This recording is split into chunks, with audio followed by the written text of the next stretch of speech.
Za mňa vyhrá vždy sladké nad slaným. A keď niekedy poviem nie dezertu, niečo je so mnou zle. Dnes som zavítala do Ašery, kde ma čakala pastva pre oči. Výber mali obrovský, zákusky vyzerali skvelo, nevedela som čo prvú zobrať. Poďme si ale všetko spolu ochutnať. Pistáciový croissant.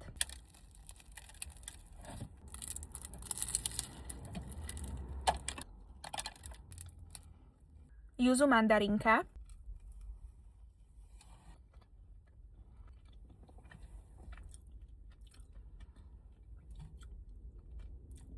Bože môj, toto je najlepšia makronka, ktorú som kedy mala. Naozaj. Vnútri môžete vidieť, že je nejaké želé.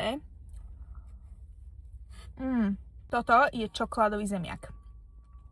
Počujete správne. Bon appetit. Toto je pre milovníkov čokolády. Toto je že vraj mrkový koláčik. Ja zbožňujem mrkový koláč.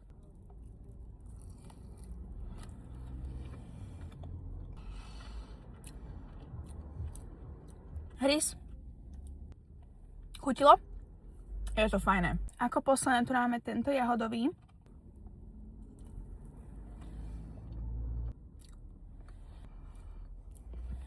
Oh môj Bože.